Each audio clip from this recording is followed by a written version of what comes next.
Hello, and welcome to Drawing for Watercolor Artists, Session 6 on Composition. And this is a photograph of my mother and I when I was a baby. I'm sitting on her lap in front of the first place that we all lived together. And this is, of course, part of who I am, and it's part of my history.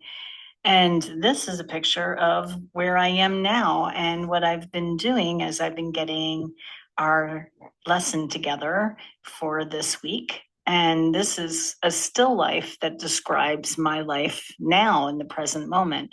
And that's what we're doing this week is we're looking at who we are both internally, externally, in our inner worlds, in our social worlds, what we value, what we like, and we're trying to come up with a still life that describes some of those things that we want to share with other people. So let's get started. Still lives can tell us literally about a person and how they spend their time, or it can tell us more symbolically about their inner worlds. It can tell us about their pain. It can tell us about who they were decades ago and who they are now. Still life painting became popularized by Dutch and Flemish artists in the 16th and 17th century, mostly because trade became incredible at that time and luxury items poured into these areas. But the still lives talked a lot about moral and spiritual issues. They were full of symbols. They were full of messages about the transitory nature of life and the futility of materialism. The skull was a very prominent symbol. It was a reminder of the certainty of death. And these paintings with skulls in them were called memento mori, which is Latin for remember that you will die. But there were other symbols. Candles showed the passage of time. And this is a painting by Van Gogh about the death of his father. Flowers in full bloom were about life, faith, growth, and power. Wilting flowers were about the fragility of life. Daisies were about innocence. Roses, of course, about love. Lilies symbolized the Virgin Mary. The mirror was said to reflect the soul, that the soul was contained in the mirror. But the mirror could also be about truth or vanity or distortion. Insects showed us how things transform and decay. So when insects showed up, they were a reminder that all of this is not going to last.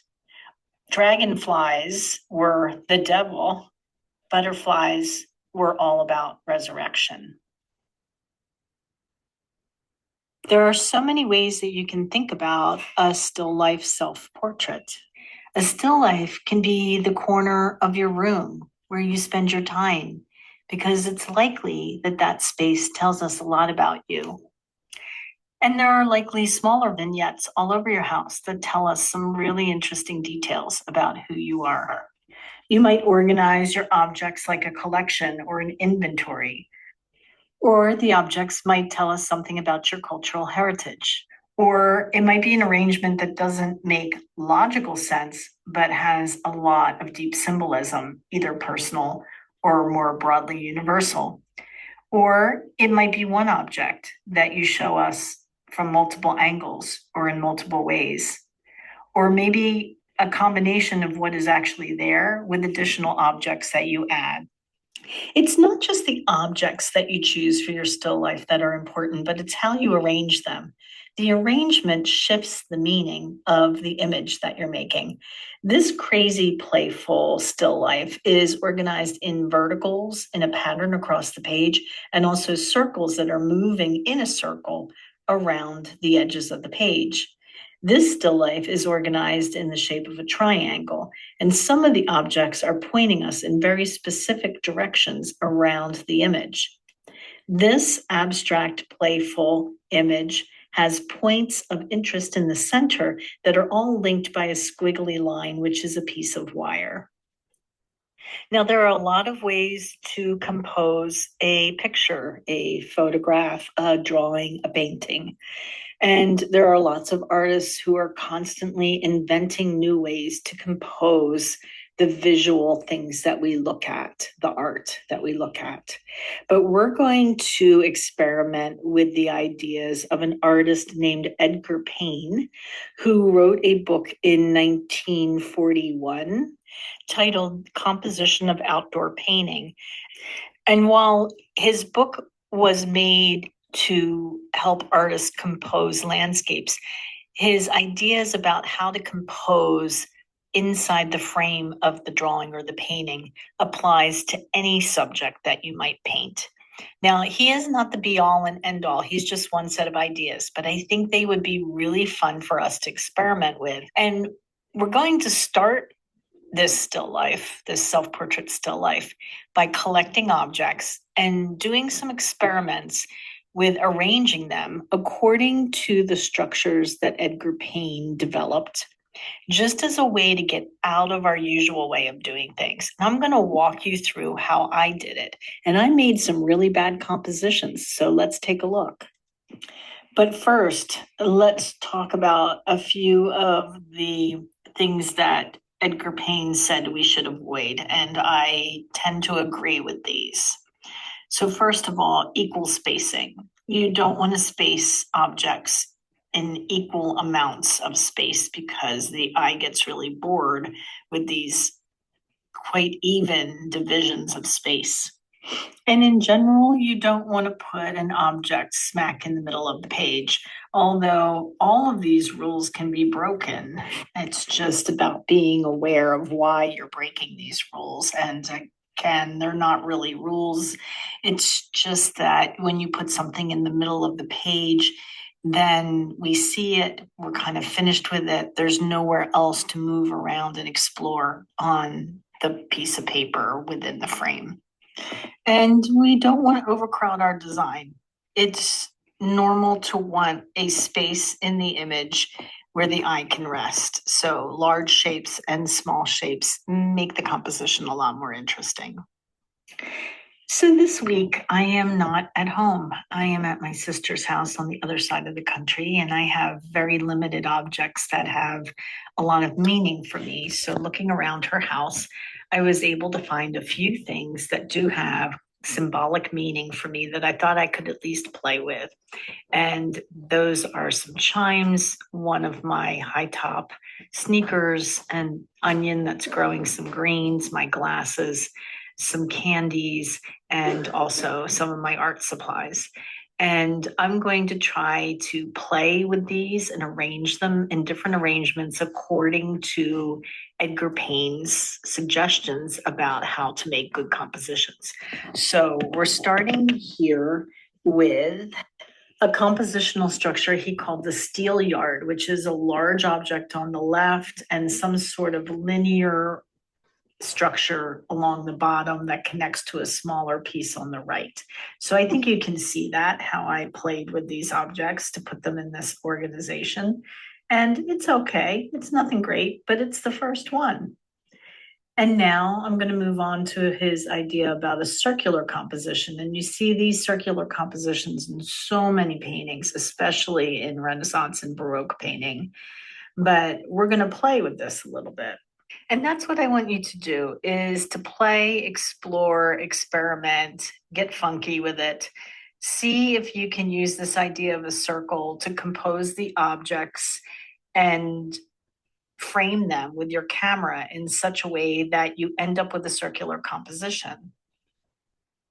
And even when you have arranged the objects, you can move your perspective. You can kneel down on the floor. You can get up above them. You can photograph it from different points of view and get a different way that the circular composition is going to move around the rectangle that is the frame of your camera. Here's another idea that he calls the balanced scales. And this can either be the way it is in the drawing, or it can be the way that I did it, which is the flipped upside down version. But it's basically two verticals with a horizontal between them. And it's another way to compose. None of these are good or bad, but I'm hoping what they do is they take you out of your normal way of arranging objects. They're kind of like a puzzle. Like, how can I arrange my objects like this? They may or may not be good for your purposes, but I think it'll get you out of your habitual ways of doing things. This is a radiating design that Edgar Payne has suggested, a couple different versions of this. And you are going to be photographing these. And again, you can set up one organization like this cross organization and photograph it from different angles to see how that changes the composition within the frame. And that's what you want to do. Be very, very careful and intentional with how you frame the images. Don't be lackadaisical about it. Be very careful about what is along the edges of the page, making sure you get everything inside, unless you think it would be interesting to cut something off with the side of the frame, then perfectly okay to go ahead and do that.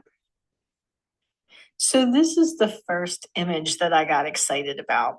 This is in a triangular structure, but instead of the triangle being all together, the triangle is made of these three objects that are actually spaced dramatically apart. And the one corner of the triangle, the red shoe, is about 6 feet away from the other two objects. This is when I started to get excited. And this is what you're looking for, are these moments when you're playing around like this and something happens and you go, oh, that's kind of interesting. It feels right to me, and I want to play with that some more. Then the window became a thing. It was really interesting. And I saw the idea of tunnel, and I thought, oh, I can line these objects up so that they point to the window, which becomes a kind of visual tunnel from the inside of the room to the outside of the room. That's kind of interesting. Now, so far, nothing of this has anything to do with the meaning of my objects, but it's getting me thinking outside of the box of ways that I can arrange these objects that might be more dynamic than the normal ways that I might do it, which might be a little bit, on the boring side, as the first ones actually really were. They were super boring. And then things got interesting and fun, because then I let myself do anything. And the shoe could be up in the air. The onion could be hanging off of the shoe. And this did have something to do with what I would want my objects to do. I would want them to be a little unexpected. I'd want them to be playful. Those would be qualities that I would want in my personal still life self-portrait. So now things really got to be interesting and fun.